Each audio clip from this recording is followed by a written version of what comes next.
Alam tanpa batas. Pemburu pusaka. Kenapa? Wajah Panji terlihat panik. Kenapa Dirga dan Guntur? Ki Gutayar bukan lawan yang bisa mereka kalahkan. Cahyo mengepalkan tangannya. Ia pun merasa seharusnya dirinya atau Danan yang menolong Nyai Jambrong. Pundra, apa kau bisa memindahkanku juga? Teriak Danan. Pundra mendekat ke pertarungan dengan sebagian tubuhnya berubah menjadi asap hitam. Di puri ini, setiap penguasa memiliki wilayah kekuasaannya sendiri. Saat ini, aku tak sekuat saat berada di wilayahku, sedangkan dia... Pundra menunjuk pada sosok patung setan bertaring yang begitu besar di tengah ruangan itu. Ini adalah wilayahnya, tempat terkuatnya.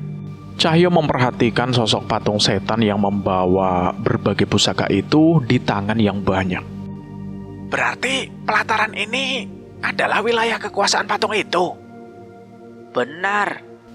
Cahyo mendekat ke sisi pertarungan. Lebih dekat. Ia pun hanya menunduk dan melihat kedua tangannya sambil memperhatikan pertarungan itu. Mas Danan, seharusnya ada yang bisa kita lakukan kan? Tanya Panji. Danan menoleh ke arah Cahyo. Untuk saat ini, kita hanya bisa percaya pada Guntur dan Dirga. Ki Gutayar kembali berdiri tegak sambil membersihkan pakaiannya. Anak kecil, bagaimana kalian bisa masuk ke alam pertarungan ini? Ki Gutayar terlihat bingung. Ia tak menyangka ada yang bisa melanggar aturan dari tempat itu. Bukan urusanmu. Ucap Dirga, menyilangkan dua keris pusakanya, melindungi Nyai Jambrong yang terbaring. Sementara itu Guntur mendatangi tubuh Nyai Jambrong yang hampir kehilangan kesadaran. Eyang, aku hanya membawa ini. Semoga bisa menutup pendarahanmu. Ucap Guntur menahan air matanya. Ia mengoleskan ramuan kuning buatannya, yang biasa ia gunakan untuk menutup luka ringan. Ia tahu, itu jauh dari cukup untuk memulihkan luka Nyai Jambrong. Guntur.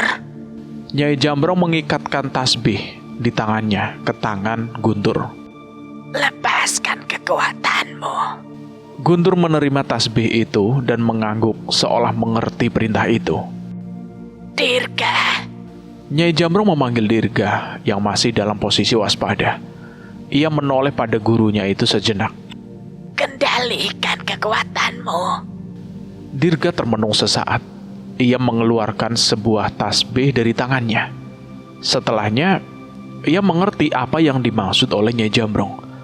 Tak lama kemudian kesadaran Nyai Jambrong menghilang. Tangannya terkulai dan matanya tertutup perlahan. Guntur sempat panik, namun saat memastikan Nyai Jambrong masih menghembuskan nafasnya yang lemah, ia pun sedikit tenang. Dengarkan apa yang dibilang guru? Tanya Dirga. Guntur mengangguk. Dirga melemparkan satu kerisnya ke udara dan keris itu terbagi menjadi 3. Satu keris masih tergenggam di tangannya. Ki Gutayar terlihat tertarik dengan keris dasa sukma milik Dirga. Pusaka sehebat itu tak pantas berada di tangan bocah sepertimu.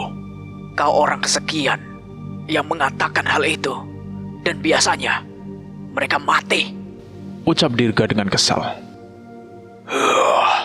Bocah kurang ajar. Ki Gutayar tak menahan dirinya lagi. Kedua keris hitam di tangannya diselimuti kabut berwujud ular. Ia menyerang Dirga dan dengan cepat Dirga menepis satu keris itu.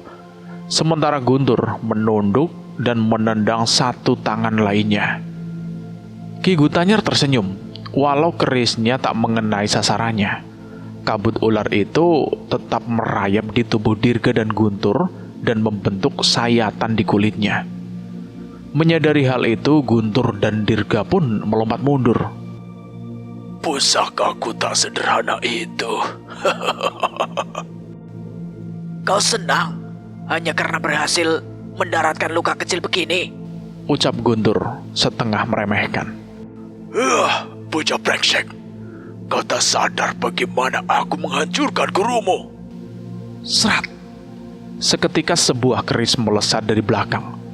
Ki Gutanyar menyadarinya sama sekali dan menghindar dengan panik. Namun sebuah goresan terbentuk di pipinya. Sekarang, kita sama-sama punya luka. Ucap Dirga. Kata-kata Guntur dan Dirga membuat Ki Gutanyar marah. Ia pun mundur dan mendekat kepada perempuan di belakangnya. Tanpa isyarat apapun, perempuan itu mengenakan ikat pinggang yang terbuat dari untaian tali. Sebuah pusaka lain yang membuat tubuhnya menghitam dan mengeras. Ki Gutanyar tiba-tiba melesat dengan cepat. Langkahnya lebih cepat dan matanya lebih tajam. Guntur dan Dirga menghindar. Namun Ki Gutanyar dengan cepat berbalik dan menghantamkan tendangan untuk menjangkau mereka berdua. Duak! Guntur mengadu tendangan itu dengan tendangannya. Namun ia terpental. Ki Gutanyar tak menyia-nyiakan momen itu. Ia pun memburu Guntur dan menyerangnya bertubi-tubi. Tapi kali ini Guntur tak mengadunya dengan kekuatan. Ia menghindari serangan itu satu persatu, mengalir seperti udara yang tak tersentuh. Semakin gesit Guntur menghindar, semakin mengamuk Ki Gutanyar dibuatnya. Pengecut, hadapi aku. Ki Gutanyar melemparkan kerisnya yang dengan mudah dihindari oleh Guntur. Namun keris itu hanya mengalih serangan sebenarnya adalah pukulan Ki Gutanyar yang diperbuat dengan kekuatan dari pusaka ikat pinggangnya dan kabut ular yang menyelimuti tangannya. Senyum puas terlukis di wajah Ki Gutanyar. Tapi sekali lagi, pukulan itu hanya melewati wajah Guntur beberapa milimeter begitu saja. Begitu tipis dengan tangan Guntur yang telah mengalir di sela-sela pukulan itu. Dan tanpa diduga, brak! Pukulan Guntur menghantam dari belakang kepala Ki Gutanyar begitu dalam hingga membentur ke tanah. Ki Gutanyar tak mengerti apa yang terjadi. Saat itu mata semua orang dibuat bingung. Panjul, serangan apa itu tadi? Yo gak ngerti Tonan, aku gak ngerti. Guntur gak punya kekuatan kanuragan sekuat itu loh. Cahyo pun masih bingung. Tanpa bantuan Wanasura, kekuatanku pun tak sekuat itu. Nyai Jambrong mengajari muridnya teh dengan baik. Tawa Kang Jawir. Kang Jawir mengerti. Hanya pendekar sejati yang bisa menggunakan serangan itu. Saat pertarungan jarak dekat tadi, tak ada gerakan Guntur yang sia-sia. Ia tidak hanya menghindar, tapi setiap gerakannya menampung kekuatan seperti pohon bambu yang lentur. Dan saat mudah mencapai titiknya, ia mengembalikan kekuatan musuhnya berlipat-lipat. Kang Jawir benar-benar tersenyum. Walau bukan muridnya secara langsung, namun ia merasa bangga ada seseorang yang masih bertarung dengan cara itu. Dirga juga mengagumkan. Ia bisa mengendalikan pecahan keris Dasa Sukma hingga tak terlihat. Bahkan Ki Gutanyar tak menyadari serangan itu. Ucap Nyai Runtak yang juga memperhatikan Dirga sejak tadi. Jika terus seperti ini, mungkin mereka bisa mengalahkan Ki Gutanyar. Ucap Danan mengepalkan tangannya dengan semangat yang mulai muncul. Guntur, Dirga, sudah sekuat apa kalian? Gumam Jagat. Tak ingin salah langkah, Ki Gutanyar kembali mundur. Ia menarik sebuah kalung berbentuk gembok emas dari wanita yang bersamanya hingga putus. Nyai Sati, mereka makananmu. Dek! Seketika perasaan mengerikan menyelimuti ruangan itu. Sosok perempuan yang disebut sebagai pusaka hidup itu tiba-tiba melotot dengan mata yang memerah. Ia menyeringai dengan bibir yang lebar. Ia menarik pusaka tusuk konde di rambutnya, membiarkannya terurai dan menancapkan pusaka itu di lehernya.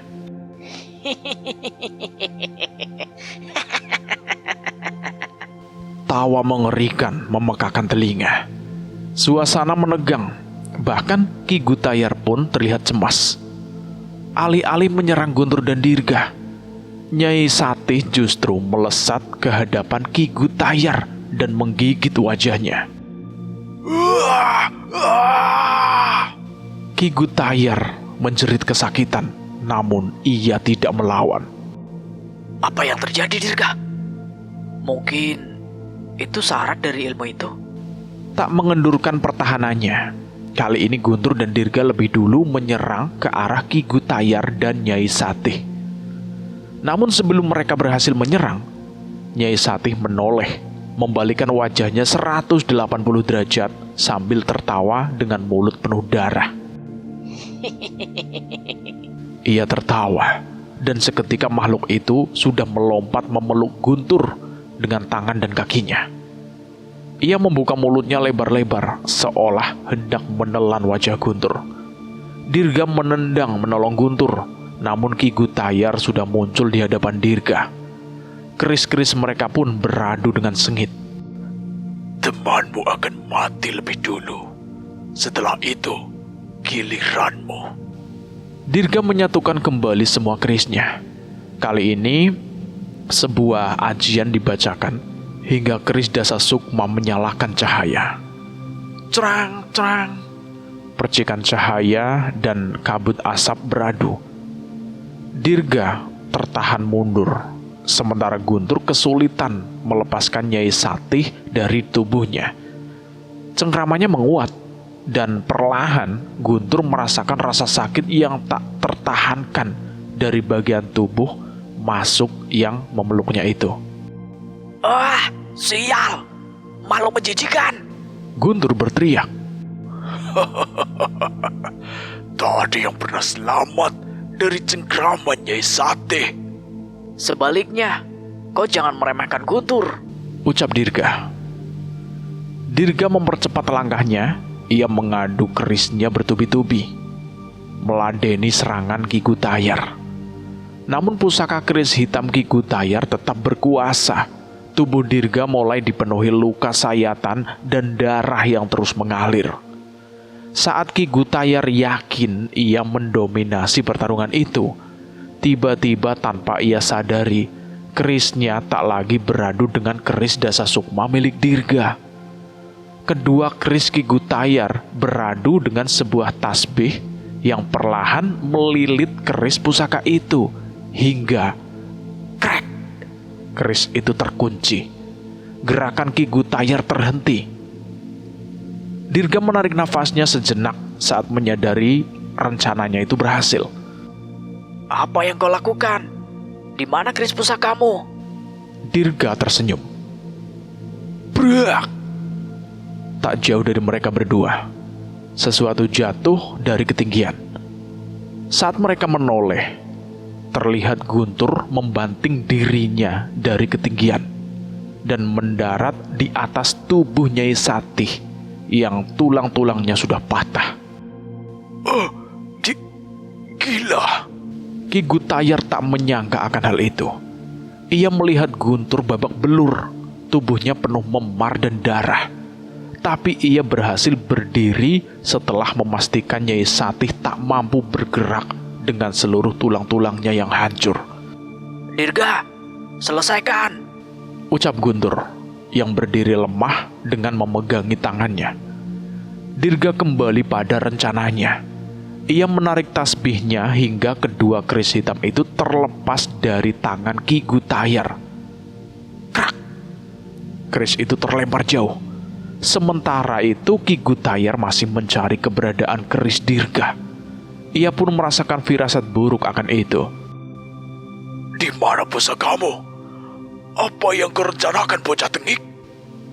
Dirga menghela nafas, seolah enggan melakukan apa yang ia rencanakan. Sebentar lagi kau akan tahu. Beberapa saat setelahnya, dari dalam tubuh Ki Gutayar menyala cahaya berbentuk keris. Melihat itu Ki Gutayar panik. Oh, tidak mungkin. Apa ini? Ki Gutayar merasakan panas yang membara. Ia mencoba menjamak tubuhnya, mencoba mengeluarkan benda itu dari mulutnya. Aku tak pernah membayangkan akan menggunakan ilmu ini pada manusia, kata Dirga. Guntur memperhatikan mayat-mayat yang berserakan di sekitarnya. Mayat dari orang-orang yang kalah dalam adu pertarungan dengan Ki Gutayar. Dia sama sekali tak pantas untuk disebut manusia, ucap Dirga geram. Dirga pun tak ragu lagi. Sebuah ajian dibacakan. Cahaya keris dasa sukma di tubuh Ki Gutayar bergetar. Wah, hentikan, hentikan! Teriak Ki Gutayar ketakutan. Guruku menang darimu. Ia bahkan tidak mengemis nyawa sepertimu saat serangan terakhirmu, ucap Guntur. Dengan sebuah gerakan, tiba-tiba cahaya keris di tubuh Ki Gutayar terpecah menjadi 4 dan keluar dari tubuhnya. Darah bermuncratan dari tubuh Ki Gutayar dan mencabik-cabik dari dalam. Pusakaku, pusakaku, selamatkan aku. Ia berusaha berbicara dengan suara yang mulai parau. Sayangnya, tak ada yang menyahut. Di hadapannya hanya ada Guntur dan Dirga yang menatapnya dengan rendah hingga kesadarannya menghilang. Penjaga. Tepat saat Ki Gutayar mati, kekuatan aneh yang meliputi pelataran itu pudar. Danan dan Cahyo bergegas menghampiri Nyai Jambrong dan memastikan keadaannya.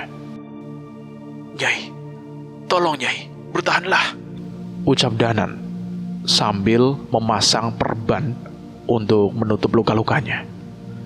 Danan mencoba merapalkan amalan pemulih, namun usahanya tak berdampak banyak. Seandainya ada Pak Lek di sini, ujar Cahyo sambil menaikkan kepala Nyai Jambrong untuk meminumkan air doa ke mulutnya. Guntur dan Dirga hanya berdiri cemas memandang mereka. Air mata mereka berkaca-kaca, menyaksikan nyawa guru mereka sedang berada di ujung tanduk. bocah ketek. Tiba-tiba suara lemah terdengar dari mulut Nyai Jambrong. Nyai, Tinggalkan aku di sini. Kalian harus menuntaskan urusan kalian di istana ini. gak mungkin Nyai. Tempat ini berbahaya. Guntur maju mendekat dan melihat keadaan eyangnya itu. Biar aku yang menemani Eyang. Aku gak akan membiarkan Eyang kenapa-kenapa, ucap Guntur memandang gurunya dengan air mata yang mulai menetes. Dasar bocah bodoh, Keluh Nyai Jambrong sambil menyembunyikan senyumnya. lain kali menangkan pertarungan dengan gagah. Jangan pakai nangis lagi. Dirga menarik nafas lega saat melihat gurunya masih memiliki harapan. Di tengah suasana itu, tiba-tiba sebuah benda jatuh dari tangan patung raksasa itu. Sebuah kapak dengan bilah emas. Kang Jawir mendekat dan terkagum-kagum dengan benda itu. Jadi ini teh hadiah pertarungan kalian. Tanya Kang Jawir. Jagat, Panji, dan Dirga memeriksa pusaka itu dan merasakan kekuatan yang memancar. Gila, ini bukan pusaka biasa. Ucap Panji kagum. Nyai Runtak menyadari kilauan dari pusaka itu. Itu pusaka terbaik yang dimiliki tempat ini. Pertarungan kalian berhasil memukaunya. Sang penjaga kagum. Setelah memastikan Nyai Jambrong berada di posisi aman, Danan dan Cahyo pun melihat pusaka itu dan memastikan kekuatan yang meluap-luap dari dalamnya. Walau begitu, hanya pemenang pertarungan yang bisa meninggalkan pelataran ini. Kalian harus menunggu lawan berikutnya untuk dikalahkan, ucap Pundra. Danan dan Cahyo menghela nafas. Mereka menatap patung yang berada di tengah pelataran itu. Kau pikir kami akan mengikuti permainan puri ini. Ucap Cahyo. Ketika kita patuh dengan aturan yang mereka ciptakan, artinya kita sudah kalah sedari awal. Ucap Danan sambil memberikan pusaka itu kepada Jagat. Aku jadi ingin muda lagi. Tawa Kang Jawir saat melihat Danan dan Cahyo memimpin mereka menuju patung yang besarnya mungkin lebih besar dari 5 kali tubuh mereka itu. Apa yang akan kalian lakukan? Pundra cemas. Saat itu Panji memutarkan tombak lembu waroknya hingga menyala dan melemparkannya dengan sekuat tenaga menuju patung itu. Trang! Serangan dari pusaka tombak lembu warok itu terpental. Patung itu benar-benar tak tergoyahkan. Apa yang kalian lakukan? Patung itu bukan patung biasa. Pundra bingung, namun Panji menangkap tombaknya lagi dan mengulang serangan itu lagi berkali-kali. Trang, trang. Danan dan Cahyo memperhatikan setiap serangan Panji. Ia membaca setiap aliran kekuatan yang memancar dari patung itu yang membuatnya begitu kuat sampai serat. Danan melemparkan keris raga sukmanya dengan ujung yang bercahaya. Di sana! Teriaknya bersama dengan keris raga sukma yang menuju ke tengah-tengah leher patung itu. Krak! Keris raga sukma benar-benar menancap di tengah leher patung yang perkasa itu. Tidak mungkin. Gumam Pundra. Cukup, Danan. Berikutnya giliran kami. Ucap Jagat yang maju bersama Dirga dan Cahyo. Dirga memainkan kerisnya, namun dalam beberapa saat kerisnya tiba-tiba menghilang. Jagat mengayunkan kapak pusaka itu yang mereka dapatkan dari pertarungan sebelumnya.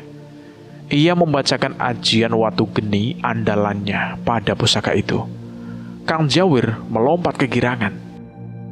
Kita lihat pusaka terkuat di tangan sang penghancur pusaka. Wanasura! Bersamaan teriakan Cahyo, suara raungan Wanasura terdengar ke seluruh ruangan itu. Ia berlari mengikuti aba-aba dari gerakan tangan Jagat. Saat itu cahaya keris Dasa Sukma terlihat menyala dari dalam patung. Keris itu bergetar seolah menunggu isyarat dari tuannya.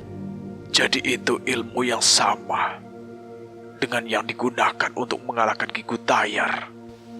Dengan satu gerakan tangan, tiba-tiba keris Dasa Sukma melesat keluar dari tubuh patung pusaka itu dan membuat retakan kecil yang menjalar.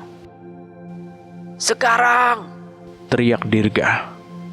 Tepat saat retakan itu berbentuk, Jagat melemparkan kapak pusaka yang sudah menyala, berkobar dengan ajian watu geninya.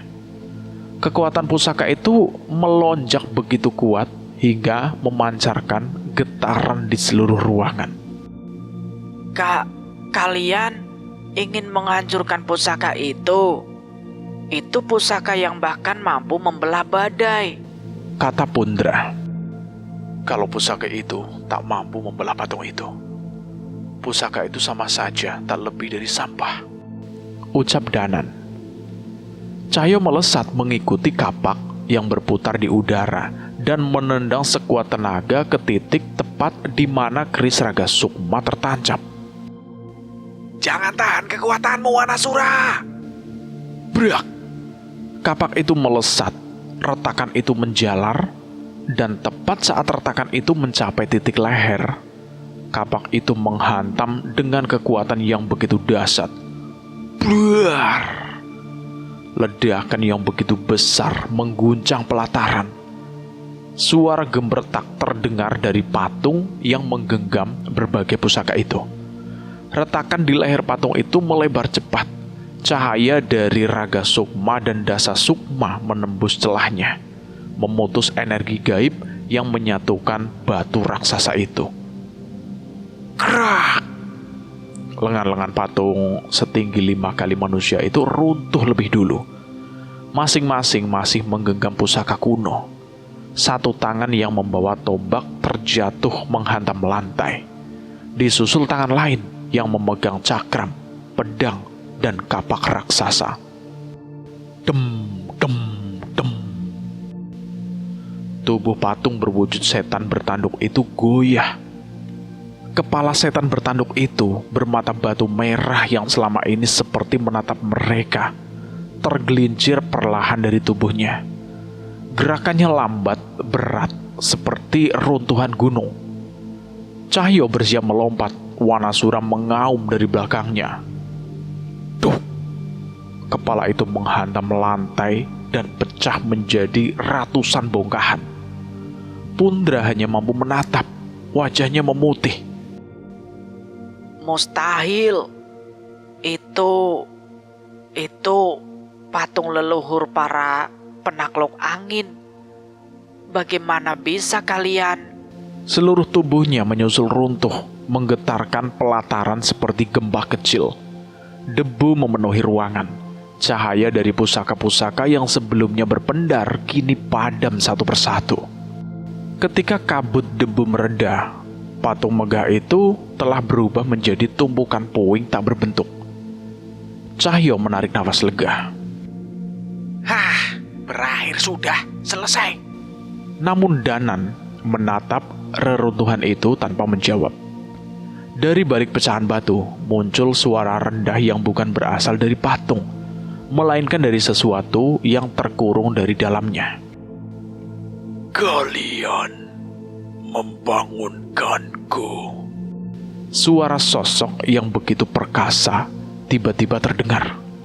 Saat itu Pundra buru-buru melayang kembali ke wujud cincin di tangan Cahyo sebelum debu dan asap memudar.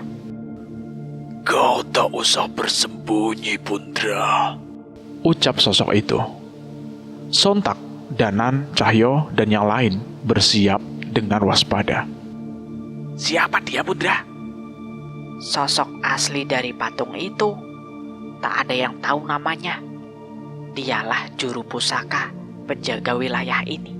Saat debu mulai menipis, hanya terlihat api hitam di tengah-tengah tempat itu. Jadi kalian yang sudah menghancurkan tubuhku. Kau siapa? Bukannya Pundra sudah bilang, aku malas menjelaskan lagi. Mendengar nada bicara itu, kali ini Pundra kembali ke wujud anak kecil namun tetap waspada. Kau tidak berniat buruk pada mereka? Tidak.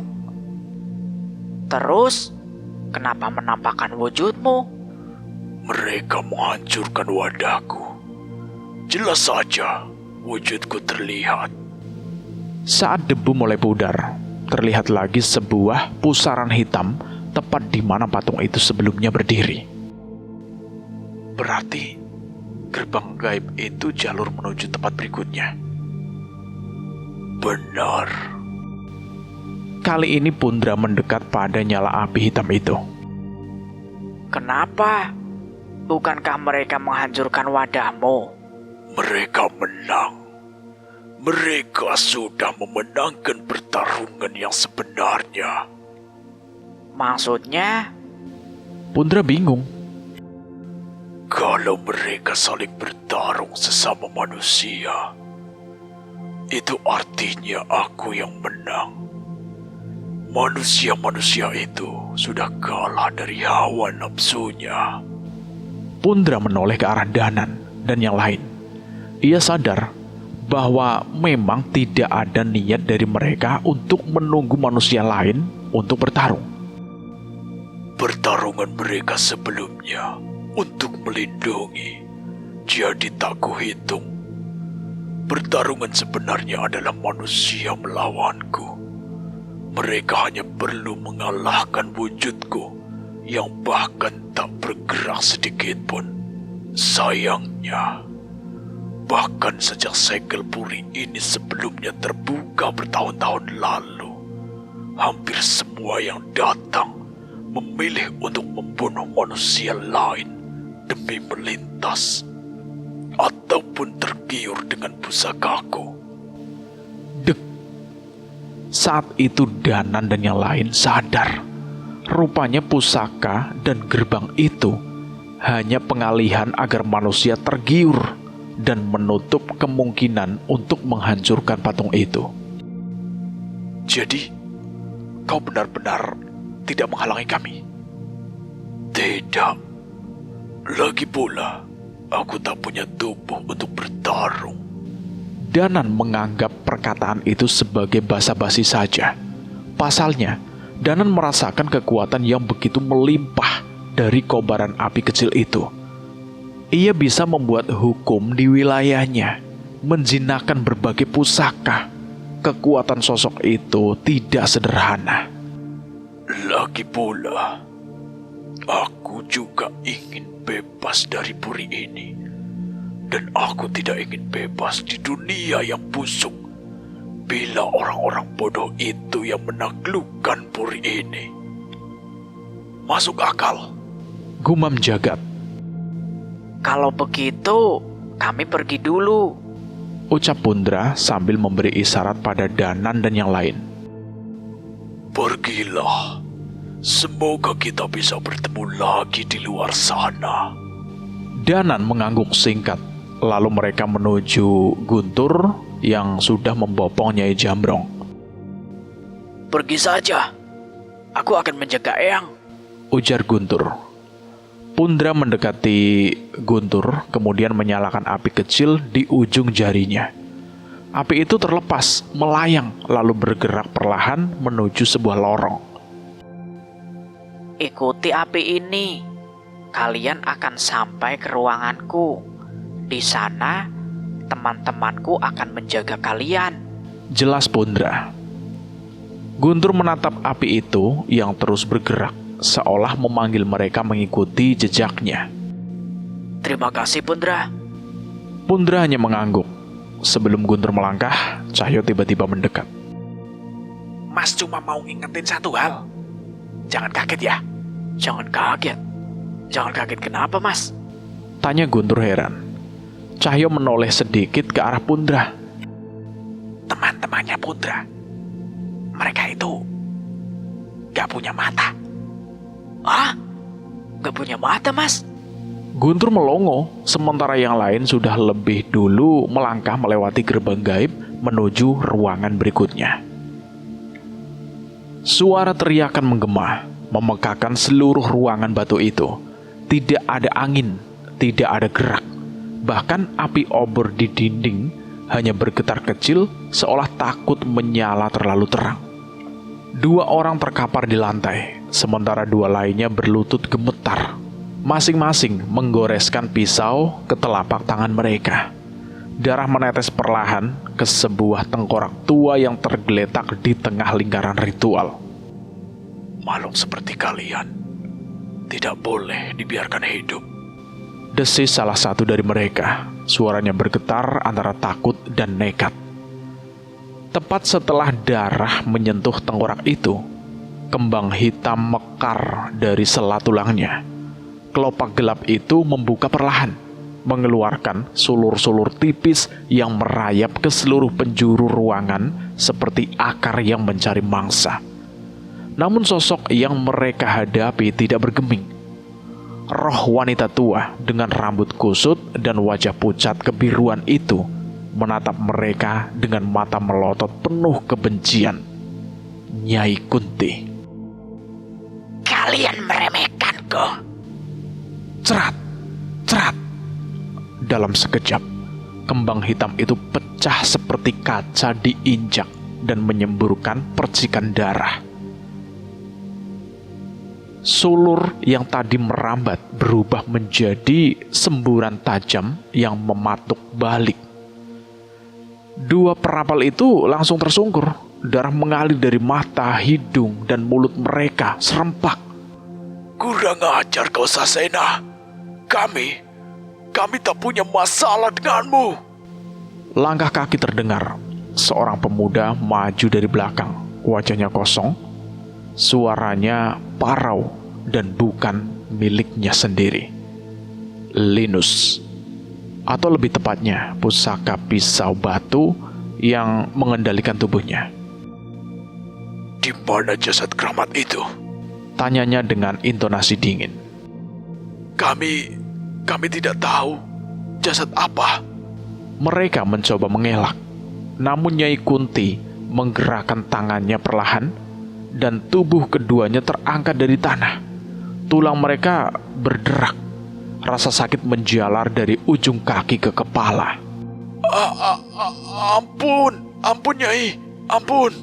Desakan rasa sakit membuat salah satunya merogoh pakaian kainnya. Dengan tangan bergetar, ia mengeluarkan sebuah benda. Jasad kecil berambut panjang, kering, dan digulung seperti janin. Jenglot. Linggar yang berdiri di belakang Linus menekuk ludah. Jadi, ini jasadnya. Linus meraih jenglot itu tanpa ragu. Matanya berkedip aneh. Jenglot ini kunci untuk meninggalkan tempat ini. Ucapnya, suaranya menggema seperti berasal dari dua dunia. Saat itu Linggar dan Linus melirik ke arah Nyai Kunti. Roh tua itu masih menatap kedua perapal tadi dengan kebencian yang pekat. Cerat! Tubuh keduanya meletup darah, seperti kantong air yang diperas dari dalam. Mereka jatuh seketika. Tubuhnya mengejang beberapa kali sebelum diam dan tidak bernafas. Takkan kubiarkan kalian menyakiti Linggar. Bisik Nyai Kunti sebelum ia menghilang meninggalkan ruangan dengan 4 tubuh yang hancur mengenaskan. Linus berjalan lebih dulu membawa jenglot itu menuju sebuah kuil kecil di dalam bilik belakang. Ia menyalakan api di tungku batu dan menata ritual dengan tenang. Terlalu tenang untuk seorang yang seharusnya ketakutan. Ketika persiapannya selesai, Linus meletakkan jenglot itu ke dalam api. Jeritan lirih, bukan dari mulut manusia, mendesis dari bara yang menyala. Dalam hitungan detik, kabut asap yang pekat menyelimuti seluruh ruangan. Jangan khawatir. Asap ini yang akan membawa kita pergi, ucap Linus dengan suara rendah. Linggar menatap Linus lama. Ada sesuatu yang ganjil, sesuatu yang salah, tapi ia tidak sempat bertanya. Kabut pekat itu menelan pandangan mereka. Dan ketika asap memudar, dunia di sekitar sudah berubah. Mereka berdiri di tempat lain, tempat yang panas, lembab, dan berbau belerang. Dinding-dinding batu di sekeliling mereka retak seperti kulit makhluk yang nyaris meletus. Sementara cahaya merah menyala dari celah-celah lantai, seolah ada tungku raksasa yang bernafas di bawah sana. Linus! Linggar menghentikan langkahnya. Linus menoleh, matanya redup, tidak sepenuhnya miliknya sendiri. Ada apa, Gar? Apa kamu akan baik-baik saja? Suara Linggar bergetar. Sejak memasuki Puri Jagat Sukma, kesadaran Linus terus direnggut sedikit demi sedikit oleh pusaka pisau batu yang merasukinya. Linus menatap tangannya sendiri, seolah ingin memastikan tubuh itu masih miliknya. Semoga saja, Gar, gumamnya lirih. Linggar tahu ia tak punya pilihan. Pusaka pisau batu itu lahir di dalam puri ini. Ia mengenali setiap aliran energi, setiap lekuk ruang, setiap celah gaib yang tersembunyi di balik dinding-dinding puri. Hanya dengan merasuki Linus, pusaka itu bisa menuntun mereka mengejar Ki Weru dan para sasena lain yang ingin menaklukkan jagat sukma. Linggar mencoba menerima hal itu, meski rasa bersalah mencengkram dadanya setiap kali melihat sahabatnya itu goyah. Namun Linus yang merasuki justru berjalan mantap. Tidak ada satupun belokan yang membuat mereka tersesat. Setiap persyaratan untuk membuka pintu gaib berikutnya selalu ia ketahui. Mereka mengikuti jejaknya tanpa membuang waktu. Linggar! Suara Nyai Kunti memecah kesunyian, penuh peringatan. Linus juga merasakan sesuatu. Ia berhenti menegakkan tubuhnya, kemudian menatap jauh ke depan.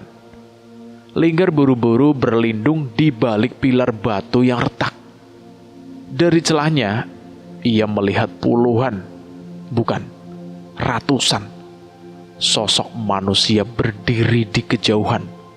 Tapi bukan manusia. Mayat-mayat hidup itu berkumpul di sekitar kubangan darah yang memantulkan cahaya merah pekat. Dan di tengah mereka, itu mereka. Bisik Linggar, udara terasa semakin berat. Ki Weru berdiri di sisi kolam, ditemani Jolangpati yang memimpin ritual. Keduanya seperti dirasuki amarah dan kekuatan kegelapan yang menebal di udara. Ritual apa itu? Tanya Linggar, suaranya tercekat. Basuh getih. Memandikan jasad dengan darah kutukan. Itu akan memancing sisi tergelap pemilik tubuh. Mayat-mayat itu akan menjadi jauh lebih puas. Brengsek! Linggar mengepal. Pemandangan itu mengguncang perutnya. Mereka merayap lebih dekat. Setiap detail ritual itu mereka perhatikan. Gerak tangan, mantra, pusaka yang digunakan. Namun tidak ada celah. Tidak ada kejanggalan. Tidak ada kelemahan. Sampai akhirnya Jolangpati muncul membawa sebuah kendi berwarna kusam. Linggar dan Linus menegang. Jadi ini janin keramat yang kau dapatkan? Tanya Ki Weru. Benar, Ki. Jolangpati menggenggam kendi itu dengan hati-hati. Kutukan dalam janin ini sangat kuat. Jika kita memecah kutukannya dan membaginya ke seluruh mayat, mereka akan menjadi pasukan yang tak terkalahkan. Ki Weru menempelkan telapak tangannya pada kendi itu. Ia menarik nafas panjang. Kutukan yang menggila di dalamnya membuat permukaan kendi itu bergetar. Ada segel suci di dalamnya. Seorang menahan kutukan ini dengan kekuatan leluhur. Tentu saja, Ki. Jolangpati tersenyum sinis. Janin ini membawa warisan darah leluhurnya. Janin dari keturunan Sambara. Dek, nama itu menghantam dada Linggar seperti palu. Sambara. Itu nama keluarga Danan.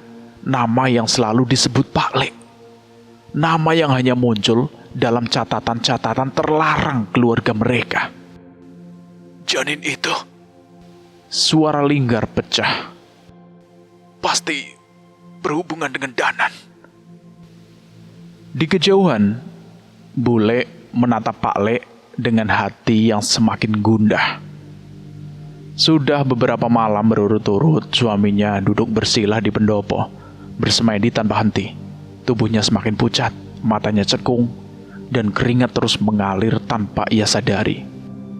Pak, sudah, istirahat dulu. Ucap Bule pelan mencoba menghentikan semedinya. Ia mendekat, mengambil handuk dan mengusap wajah Pak Le yang banjir keringat. Namun Pak Le tetap saja tidak bergeser, seolah tubuhnya dipaku di tempat oleh sesuatu yang jauh lebih besar dari dirinya sendiri. Sudah beberapa malam aku mimpi buruk, Pak. Bule duduk di sisinya, suaranya bergetar. Apa Danan dan Cahyo baik-baik saja di sana? Ia tidak benar-benar berharap jawaban. Ia hanya ingin berbagi ketakutan agar tidak merasa sendiri melawan bayang-bayang dari mimpi buruk yang terus menghantuinya. Tak lama kemudian Pak Le tersadar dari semedinya. Nafasnya terengah-engah. Bu, Suaranya lemah. Alhamdulillah, Pak. Bule langsung bangkit. Aku siapin makanan dulu ya. Bapak sudah puasa beberapa hari. Namun tangan Pak Le menahan lengannya. Bule menoleh dan melihat wajah suaminya yang nampak lebih ngeri daripada lelah. Perlahan Pak Le mengangkat tangan kirinya, menunjukkan sebuah tanda hitam yang baru muncul di kulitnya. Simbol itu hidup, seperti ukiran gaib yang menegaskan keberadaannya. Pak, ini simbol jagat sukma. Bule menutup mulutnya. Pak Le mengangguk pelan. Bule memegang tangannya itu, mencoba menghapus tanda tersebut, namun sia-sia. Tanda itu tidak bergerak, tidak memudar. Ada suara dingin yang merambati kulitnya. Puri itu muncul lagi. Benar, Bu. Suara Pak Le pecah. Danan, Cahyo, Jagat. Semuanya sudah masuk ke tempat terkutuk itu. Terus, Bapak mau menyusul mereka kan? Pak Le hanya menunduk. Bapak takut, Bu. Kata itu menghentikan waktu. Bule tidak pernah mendengar suaminya mengucapkan kata takut selama mereka hidup bersama. Bapak takut tidak bisa berbuat apa-apa di sana. Takut luka lama ini muncul lagi dan justru menghalangi mereka.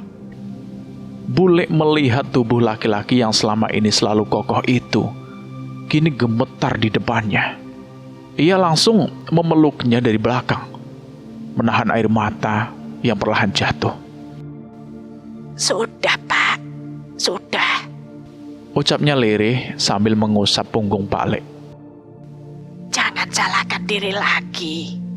Semua itu sudah lama terjadi. Tidak ada yang menyalahkan Bapak. Namun pelukannya tak cukup menahan getaran di tubuh suaminya. Luka itu terlalu dalam, terlalu lama membusuk di dalam dada mereka. Jasad mereka masih ada di sana. Bahkan membawa jasadnya pulang pun aku gagal. Suara Pak Le pecah, hampir tak terdengar. Bule menahan isak, namun dadanya seperti diremas. Pak Le menutup wajahnya, bahunya terguncang hebat. Aku tidak takut mati di sana, Bu. Suaranya retak, jujur, dan penuh luka yang tak pernah ia berani buka selama bertahun-tahun. Aku takut kalau nanti Kidung dan Jati, Air matanya jatuh. jika mereka membenci kita. Bule memeluknya erat, lebih erat dari sebelumnya. Seolah pelukan itu satu-satunya cara agar suaminya tidak hancur berkeping-keping. Sebelum manusia berkuasa di tanah Jawa, sebelum batas antara alam manusia dan makhluk gaib tercipta, sebelum perjanjian pertama dengan penguasa gaib terjadi, dua manusia berjalan menembus hutan terdalam. Nafas mereka terengah, namun langkah mereka terus maju, seolah ada panggilan tak kasat mata yang menuntun mereka masuk ke wilayah terlarang itu. Aku tidak yakin kita harus meneruskan perjalanan ini, Kurna. Bisik salah satunya, Purwa, dengan suara bergetar. Aku juga merasakan hal yang sama, Purwa. Tapi ada yang mendorong jantung ini. Sebuah kehendak yang memaksa kita untuk sampai ke sana. Kita harus mengetahui apa yang menunggu.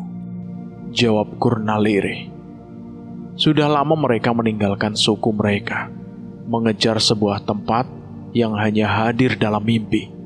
Tempat yang sebelumnya tak pernah mereka ketahui namanya atau wujudnya. Namun panggilan itu terlalu kuat untuk diabaikan. Dan akhirnya mereka tiba. Di tengah hutan berdiri sebuah pohon beringin raksasa, menjulang angkuh seperti penjaga. Dari dahan-dahannya tergantung kepala-kepala manusia.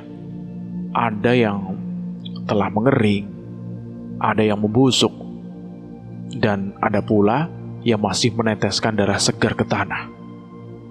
Di bawahnya, sosok hitam setinggi 3 meter tengah bersilah, bermeditasi dalam kekusukan yang mengerikan. Rambutnya panjang tak terurus, menutupi sebagian wajahnya yang bengis. Tetesan darah dari kepala-kepala itu terus membasahi tubuhnya. Ini tempat apa?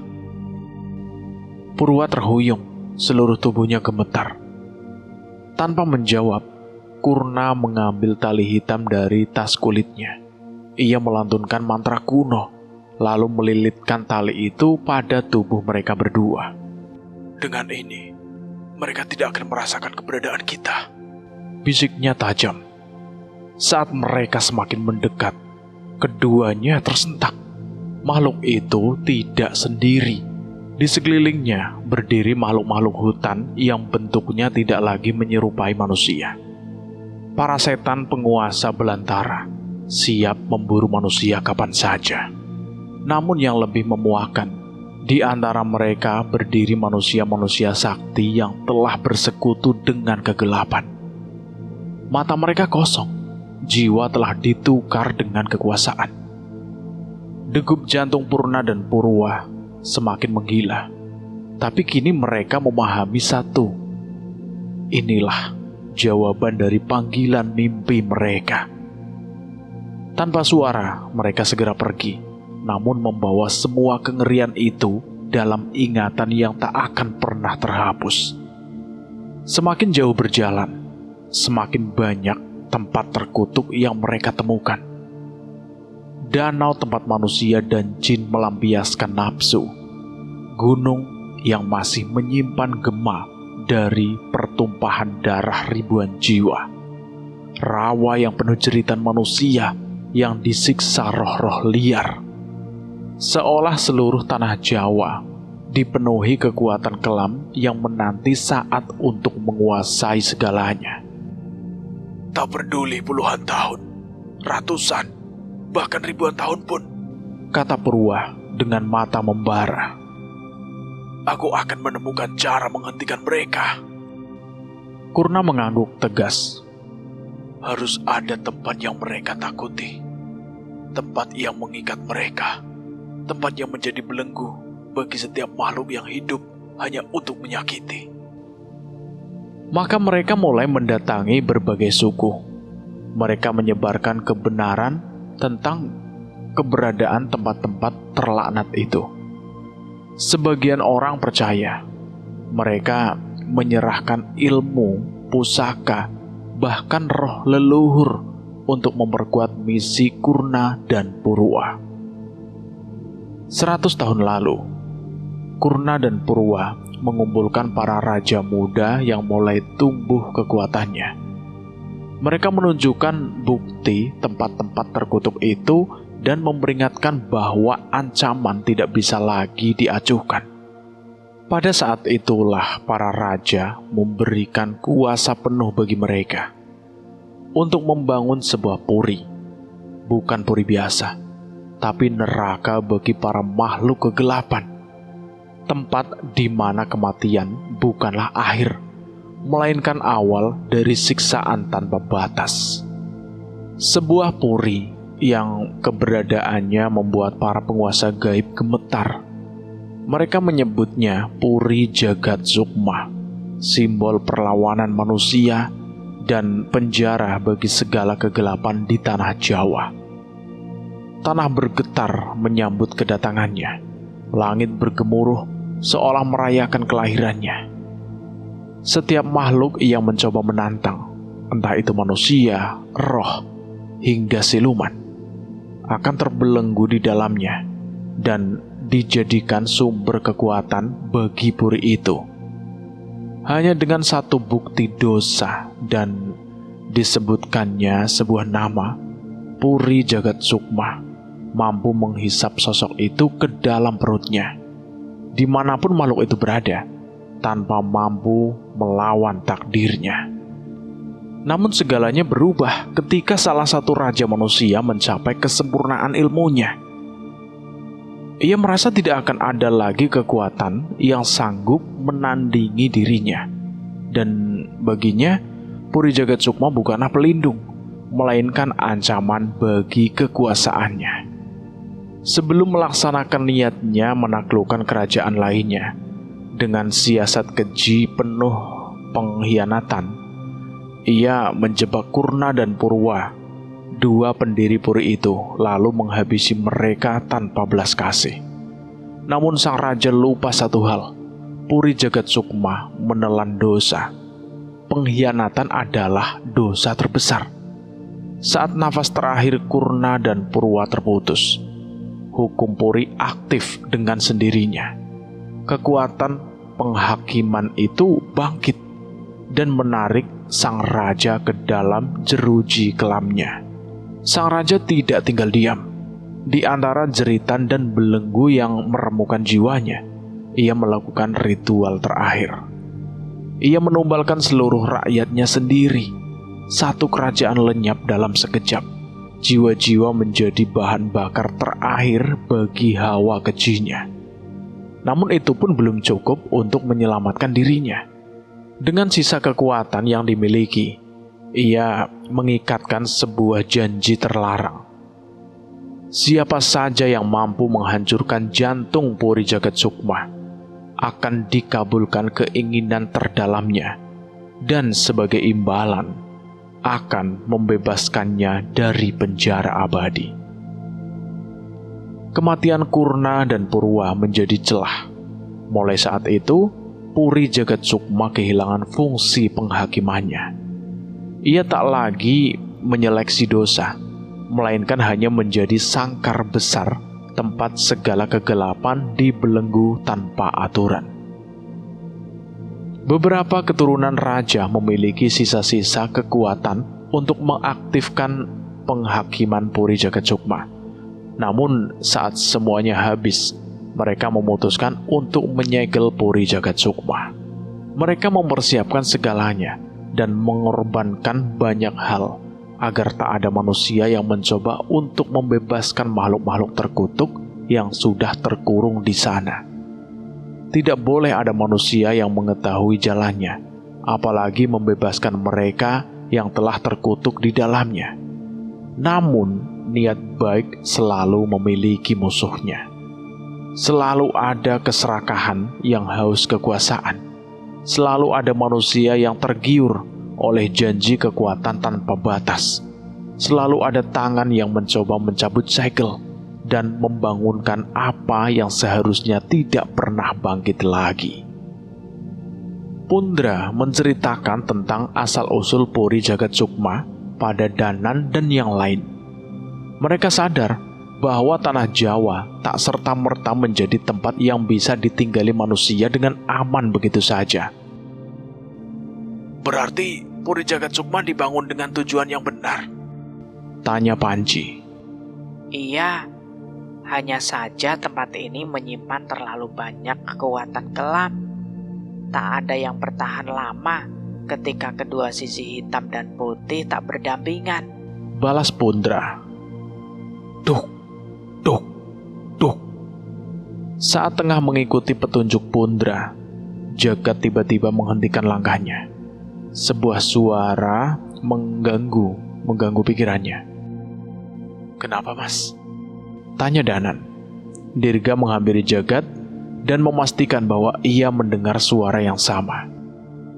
Mas, itu suara lesung.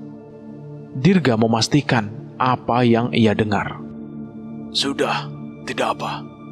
Kita lanjutkan. Jagat memberi isyarat pada Cahyo untuk kembali memimpin jalan. Ia mengenali suara lesung itu, dan ia tahu bahwa ia tak bisa lari dari takdirnya. Berhenti! Suara Pundra terdengar tiba-tiba. Ia kembali ke wujud aslinya dan memimpin jalan dengan hati-hati. Wanasura tiba-tiba menggeram. Jarang sekali Cahyo merasakan Wanasura merasa waspada seperti ini. Pundra menoleh ke arah salah satu celah menuju sebuah jurang. Di sana mereka melihat pemandangan mengerikan. Pertarungan. Jagat mendengar suara teriakan dan raungan. Bukan. Cahyo mengepalkan tangannya dengan erat. Pembantaian. Danan mengenali beberapa sosok yang berada di sana. Di antaranya adalah pendekar-pendekar yang masuk lebih dulu darinya. Pendekar yang membunuh temannya sendiri yang gagal mendapatkan simbol jagat sukma. Aku tahu, mereka tidak lemah, Jul. Benar, hanya saja makhluk itu terlalu kuat. Cahyo menyadari betapa mengerikannya makhluk yang mereka hadapi. Sosok kera hitam raksasa dengan luka di seluruh tubuhnya. Ia tidak kekar seperti Wanasura, melainkan tinggi, jangkung, dengan lengan yang panjang. Makhluk itu menikmati serangan-serangan yang mengarah kepadanya sambil membantai satu persatu makhluk yang berhadapan dengannya. Jadi, makhluk itu juga berasal dari alas Wanamarta? Tanya Cahyo pada Wanasura.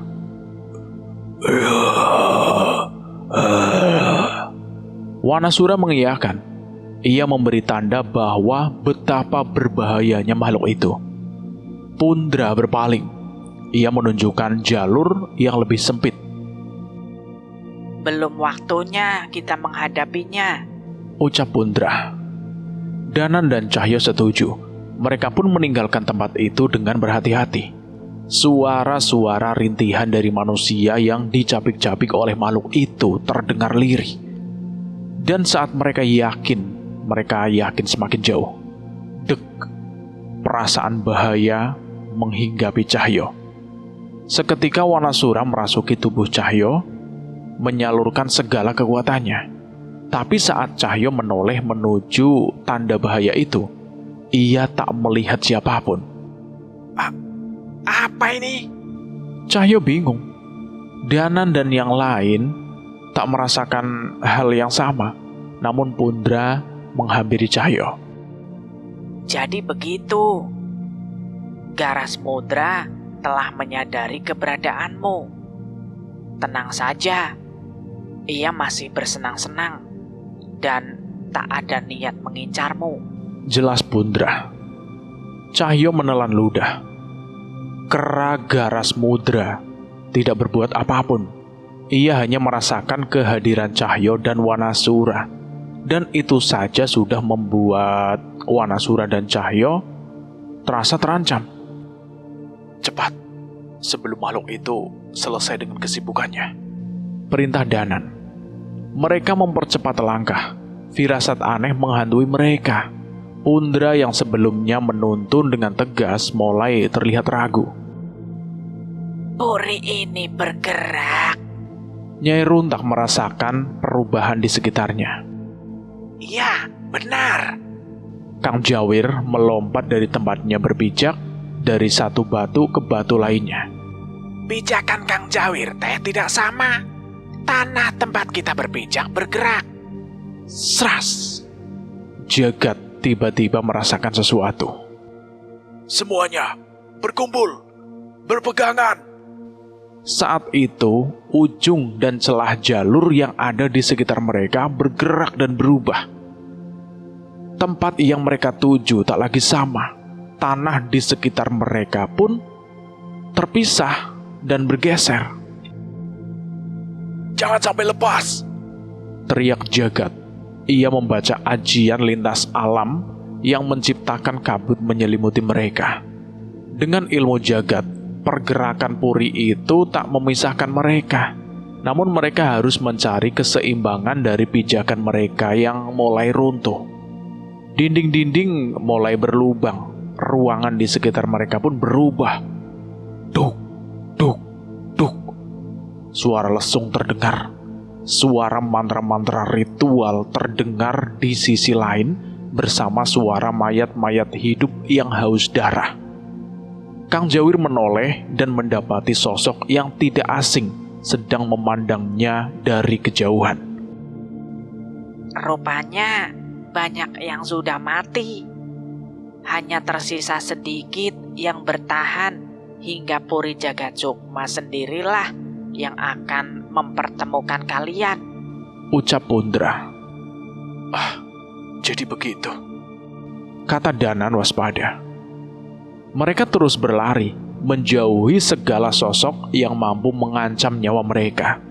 Tapi beberapa sosok terus terlihat di sekitar mereka, walau Puri Jagat Sukma terus bergerak. Makhluk besar itu dan sosok perempuan di pundaknya. Nyai Runtak merasakan keberadaan itu. Mereka teh Nyai Putri dan Butolunggung. Kang Jawir mengenalinya, walau ia melihat sosok lain yang memimpin dua makhluk mengerikan itu. Mereka sengaja mengikuti kita, Jawir. Ucap Nyai Runtak. Kang Jawir berpikir sejenak sebelum akhirnya menghentikan langkahnya. Tokecang, Tokecang. Kang Jawir, ini bukan waktunya nyanyi, Kang. Bala gendir tos blong. Kang Jawir, Cahyo menghentikan langkahnya. setan lancang nurut orang, sirana kagolong. Jagat bergegas menarik tangan Kang Jawir kembali, namun ia menolak. Kang Jawir, biar di sini. Kang Jawir, jangan bercanda. Danan, Nyai Runtak mencoba menyampaikan pada Danan yang masih berkepala dingin. mereka mengincar kita.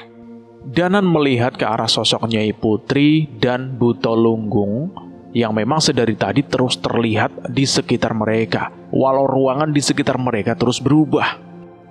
Biar Kang Jawir yang menghadapi mereka. Kalian pergilah. Tidak bisa, Kang. Tak ada yang akan ditinggalkan. Teriak Danan, namun Kang Jawir menghentakkan kaki ke tanah, dan sebuah retakan menjalar memisahkan mereka. Kang, mereka bukan lawan biasa. Makanya, kalian teh cepat pergi. Entah kami bisa mengalahkan mereka atau tidak. Tapi setidaknya kalian punya waktu. Tarik saja, Nan. Jangan biarkan Kang Jawir. Cahyo tetap tak bersedia meninggalkan Kang Jawir. Namun kali ini Danan berpikir dengan matang. Ia menahan Cahyo. Kang, Nyai, kalian tak harus menang. Menang kalah dalam pertarungan ini tak ada artinya. Yang terpenting kalian tetap hidup. Kalian harus menjanjikan itu. Ucap Danan. Kang Jawir tak menoleh. Ia berjalan dengan langkah ringannya sambil mengangkat tangannya dan dua jarinya.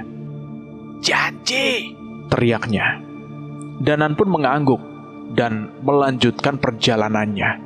Mereka terus berlari sementara ruangan, bangunan, bebatuan di sekitar mereka terus berubah arah.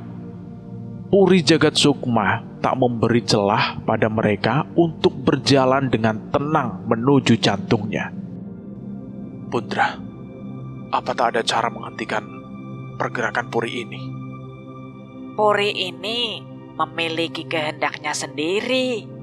Kalaupun ada yang bisa menghentikannya, hanya pusaka purba yang sudah hilang begitu lama. Pusaka apa? Apa ada di dalam Puri ini? Tidak, Mas Cahyo. Pusaka itu adalah kesadaran sejati dari Puri Jagat Sukma. Pusaka itu meninggalkan Puri ketika kedua pendiri Puri ini mati. Jelas Pundra. Kalau begitu, tidak ada harapan. Kita hanya terus bertarung dengan keadaan seperti ini. Ucap Dirga. Kerak, kerak. Alam di sekitar mereka seperti terbagi. Bebatuan berterbangan, roh-roh saling bertabrakan.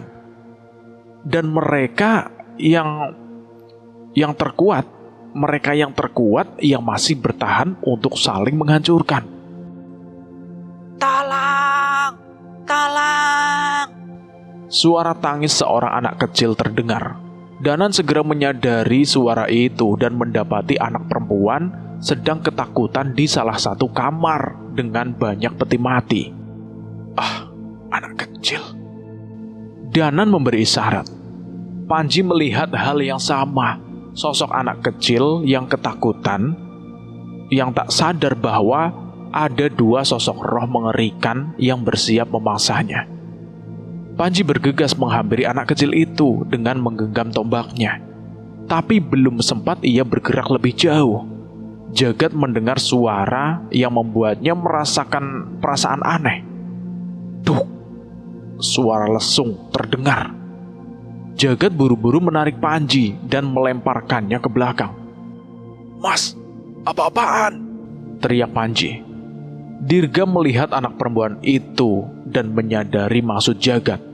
Sayangnya, sosok anak perempuan itu sudah bergerak. Ia menganga dengan mulut yang lebar dan sosok roh ular raksasa melesat dari mulutnya mengincar Panji. Ah, sial. Panji bersiap menahan serangan itu. Namun ular itu terlalu besar dan Panji hanya akan ditelannya bulat-bulat. Namun sebelum itu terjadi, tabir kabut muncul dari ajian Mas Jagat. Ular itu menembus ke arah lain saat melintasi kabutnya Jagat. Danan, pergi. Dia Putri Lindri, lawanku. Perintah Jagat. Mas Jagat. Danan tidak menyangka apa yang dilakukan Kang Jawir dilakukan juga oleh Jagat. Tenang Mas Danan, Mas Jagat tak sendiri. Ucap Dirga yang tiba-tiba sudah berada di sisi Jagat. Ia melesat tepat sebelum kabut itu memisahkan mereka.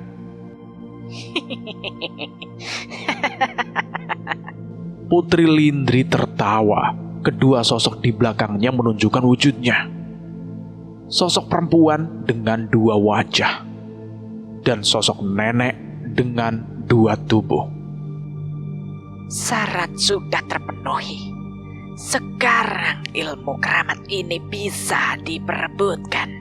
Senyum Putri Lindri. Wujud itu sama sekali tidak mengerikan, seperti anak perempuan polos tanpa dosa. Namun Jagat dan Dirga sangat sadar bahwa di dalamnya adalah roh terkutuk yang membawa bencana. Urusan puluhan tahun lalu, kita selesaikan di sini. Ucap Jagat. Saat melihat sosok itu, Dirga sadar keris Dasa Sukma tak cukup untuk menghadapi mereka. Ia membuka serat Dharma Wijaya, benda yang sempat memberi peluang untuk mengalahkan mereka. Danan, kita tak bisa berbuat apa-apa di sini. Hanya tersisa kita bertiga, Mas. Kalau begitu, kita tidak boleh membiarkan pengorbanan mereka sia-sia. Ayo Pundra, kita pergi. Pundra menerima niat mereka dan memimpin ke jalur yang perlahan mulai tenang.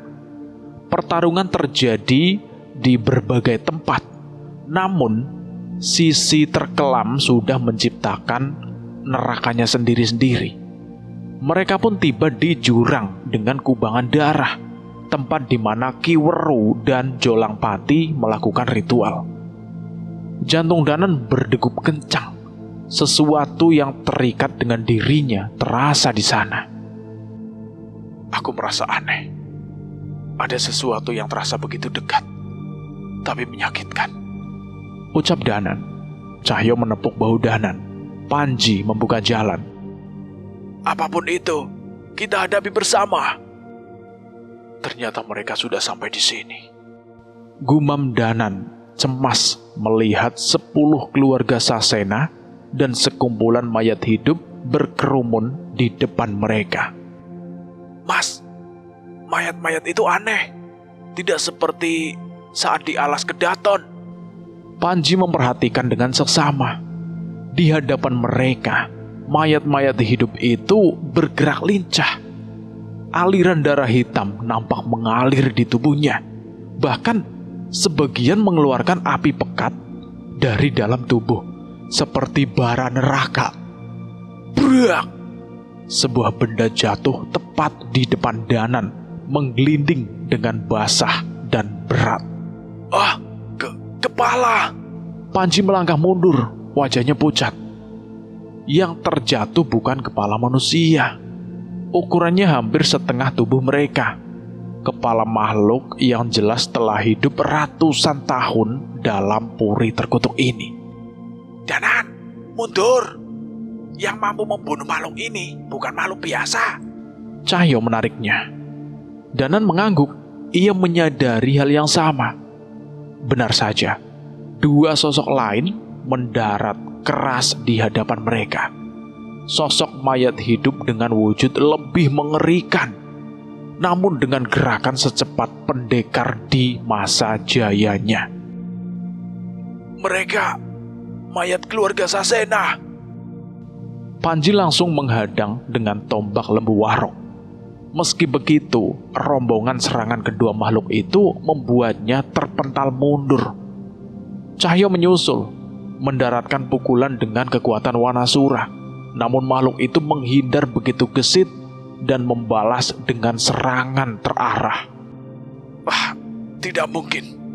Mereka bisa bertarung layaknya manusia hidup. Seru Panji terkejut. Mereka mengingat ilmu bela diri mereka saat masih hidup, ujar Danan memperingatkan. Cahyo menajamkan mata. Api hitam itu semakin berkobar dari tubuh mayat-mayat itu. Mereka bahkan lebih kuat dari sebelumnya. Mereka bertiga segera bersiap. Tak ada lagi alasan menahan kekuatan. Aku tak percaya. Ilmu bela diriku tak mampu mengimbangi mayat-mayat ini, ucap Panji yang berinisiatif menghadang kedua mayat itu. Ia melontarkan tombak lembu warok. Danan mengangkat keris Raga Sukma yang kini menyala dengan kilatan jagat. Carikan aku celah, Panji. Cahyo bersiap memusatkan energi di kepalanya. Danan memperhatikan kerisnya dan terus mengulang mantranya. Belum cukup. Gumamnya merasakan pusaka itu bergetar di tangannya. Pertarungan sengit terjadi. Panji sendirian menahan dua mayat petarung yang bergerak cepat. Namun gerakannya tetap mampu mengimbangi. Makhluk tanpa indera tidak akan mengalahkanku. Panji menggeram. Tombaknya melesat dan kembali seperti sahabat bertempur bersamanya. Ketika percikan keris Raga Sukma menyala lebih terang dan Wanasura bergema, Panji melompat mundur. Serang! Teriak Danan. Dalam satu serangan bersamaan, keris Raga Sukma menebas leher salah satu makhluk bagaikan kilat.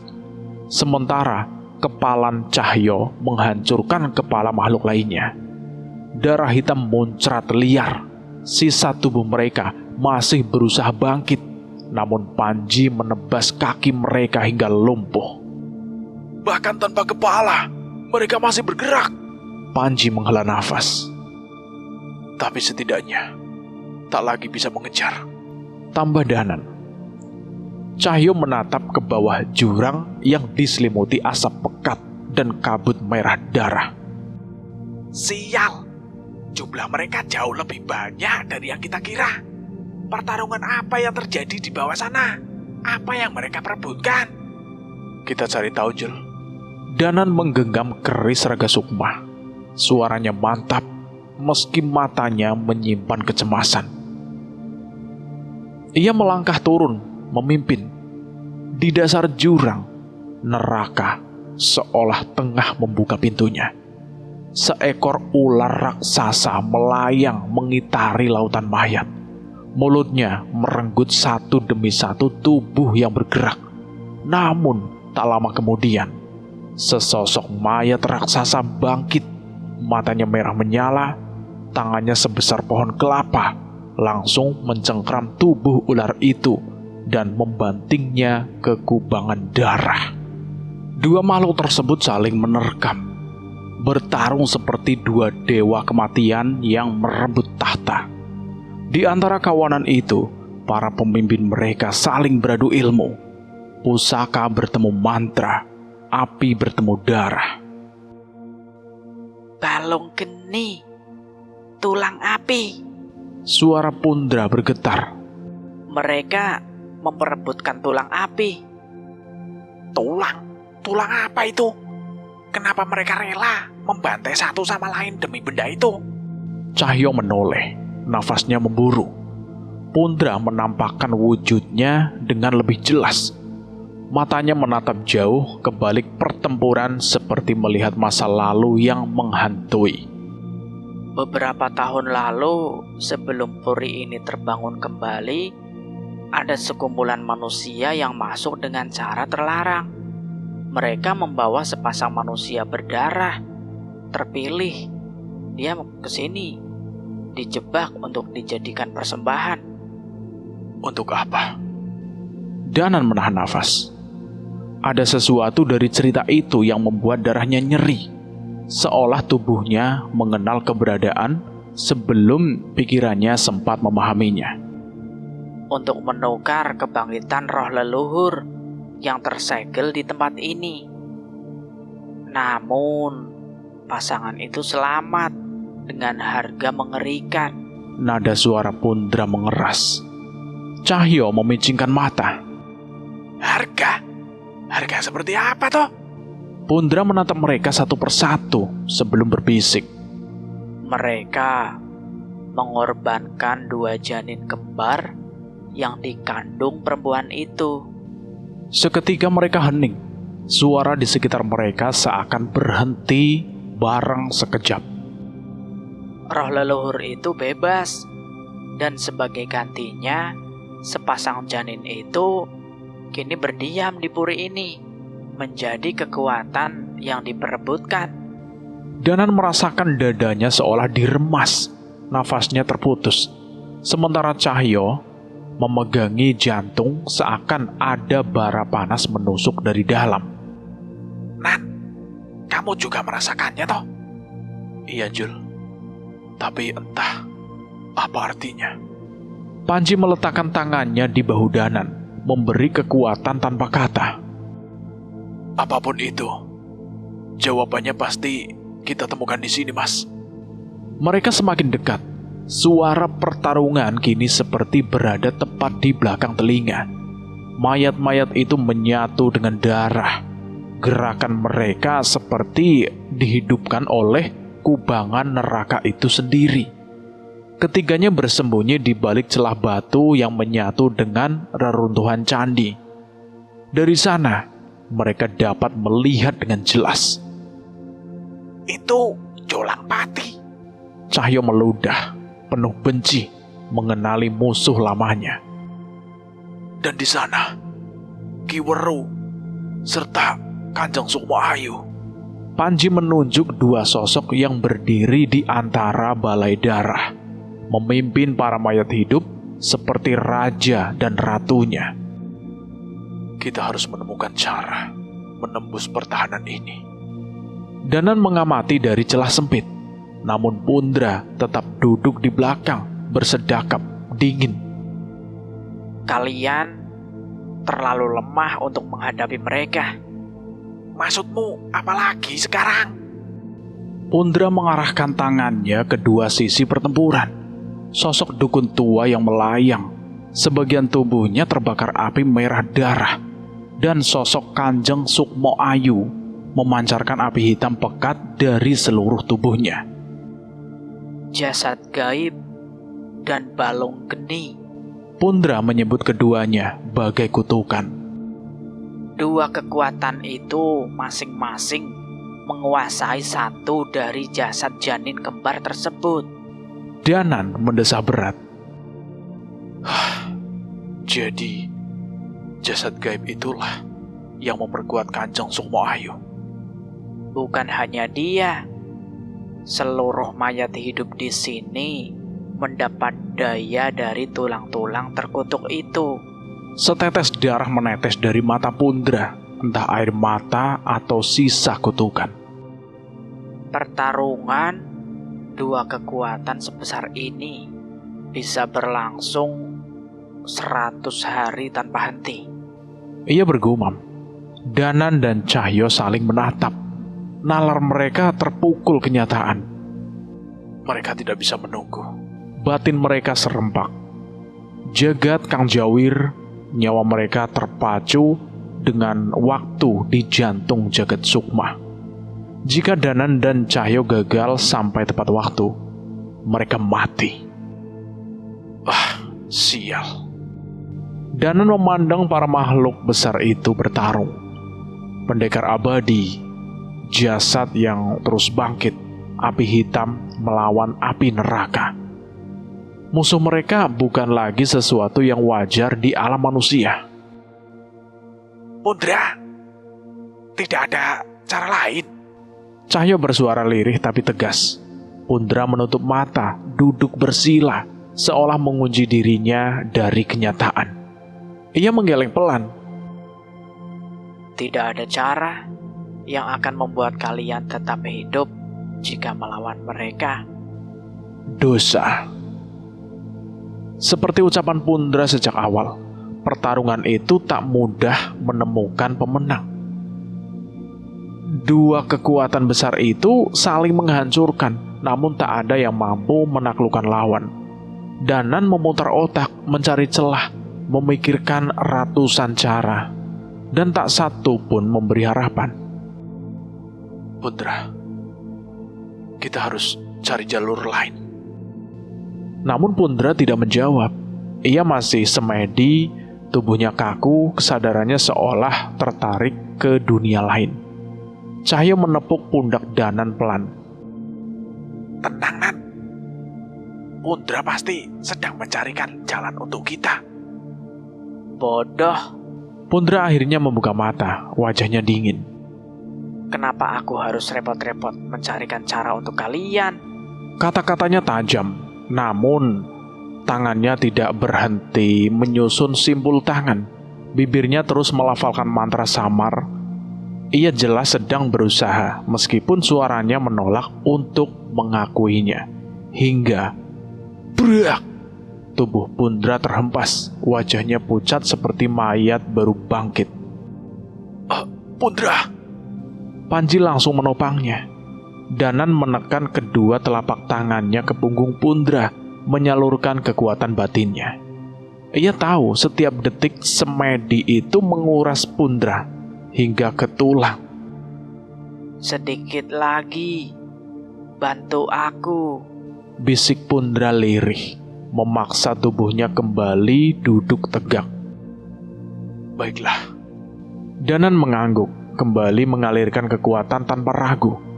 Meski ia tahu Pundra sedang menyedot sebagian besar energi batinnya. Sementara itu Cahyo memanggil Wanasura dari dalam sukma. Wanasura, apa kau merasakan sesuatu? Namun sosok raksasa itu hanya memperlihatkan rasa gelisah, naluri terancam, bukan petunjuk. Brak! Pundra jatuh lagi, lebih keras. Danan kembali menolongnya. Kali ini Pundra terengah, tapi ia tersenyum. Aku menemukannya. Tenangkan dirimu dulu, Pundra. Pulihkan dulu kekuatanmu. Aku tahu jalan menuju jantung Puri Jagat Sukma. Ia terdiam sejenak sebelum menambahkan. Tapi gerbangnya terlalu kuat. Untuk menghancurkannya dibutuhkan kekuatan terbesar yang dimiliki tempat ini. Danan, Cahyo, Panji, mereka saling berpandangan. Nama-nama pusaka dan kekuatan besar memenuhi benak mereka. Wanasura, keris raga sukma, tombak lembu warok. Tapi Pundra menggeleng, tegas. Itu masih jauh dari cukup. Darah Danan berdesir. Kalian harus rebut balung geni dan jasad janin gaib itu. Dan bahkan itu belum cukup. Pundra menunduk, suaranya seperti mantra kutukan. Panji membeku. Kita harus bertarung melawan dua kubu itu dan merebut tubuh janin kembar itu. Dan itu pun belum cukup. Kebingungan, rasa takut, dan keputusasaan mulai menggumpal. Mereka tertegun sesaat, tapi di tengah kebingungan mereka, tiba-tiba muncul beberapa kobaran api kecil yang melayang mendekat. Samar-samar terdengar suara pertarungan dari api-api itu. Pundra, kalau Kang Jawir teh bisa mendapatkan sukma samudra, apa itu akan membantu kalian? Tiba-tiba suara Kang Jawir yang tengah bertarung terdengar dari salah satu api itu. Kang Jawir? Danan bersyukur mendengar suara itu. Sukma samudra Pundra merenung sejenak. bisa. Jadi pertarungan kalian memperebutkan sukma samudra. Tanya Pundra. Benar, sayangnya ini teh gak akan gampang. Balas Kang Jawir dengan nafas tersengal-sengal. Kang, jangan nekat. Utamakan nyawa kalian, Kang. Ucap Danan cemas. Ia sangat tahu bahwa makhluk yang mengincar Kang Jawir bukan lawan yang mudah. Brak! Terdengar suara serangan yang menghantam dengan keras. Tenang saja, Danan. Ku bantu Kang Jawir melawan makhluk-makhluk sialan ini. Tiba-tiba terdengar suara Nyai Jambrong dari tempat yang sama dengan Kang Jawir. Nyai, itu suara Nyai Jambrong. Bagaimana dia bisa selamat, toh? Cahyo tak mampu menahan senyumnya. Belum sempat mendapat jawaban. Satu api lagi mendekat dan kali ini suara keris yang beradu terdengar. Nyai Putri mengincar Aji Dadapati dari pertarungan ini. Apa itu juga akan berguna untuk kalian? Kali ini suara Jagat terdengar. Mas Jagat, jangan macam-macam, Mas. Nyai Lindri bukan lawan yang bisa dikalahkan dengan mudah. Teriak Cahyo. Tenang saja, Mas Cahyo. Bantuan kuat sudah datang. Sekali lagi Danan mengenal suara itu. Kali ini terdengar suara guntur di dekat Jagat. Guntur? Bagaimana kalian? Cahyo bingung. Mas Danan tenang saja. Bantuan yang sangat bisa diandalkan sudah tiba. Mungkin sebentar lagi ia sampai ke tempat kalian. Jangan khawatirkan kami. Kami akan membawa benda-benda itu pada kalian. Ucap Dirga dari api yang sama dengan suara Jagat.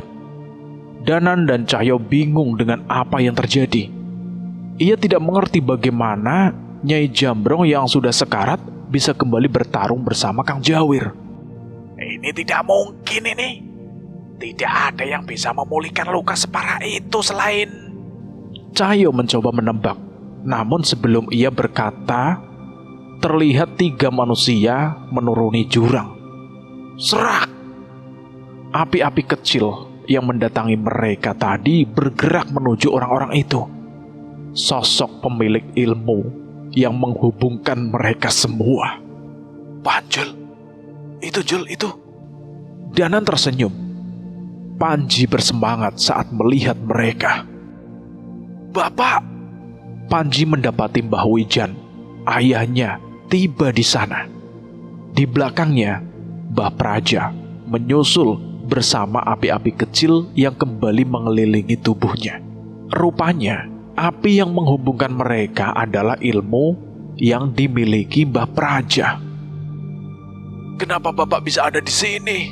Tanya Panji. Bapak cuma mengantar, memastikan mereka selamat memasuki puri ini.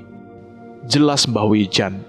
Panji pun melihat simbol jagat sukma di tangan Mbah Wijan. Ia yakin Mbah Prajalah yang memberi simbol itu, seperti yang ia dapatkan. Sudah kuduga, Mbah Praja menanti seseorang untuk masuk ke tempat ini. Ucap Danan. Cahyo dan Danan segera berlari menghampiri seseorang lain yang menyusul dari belakang.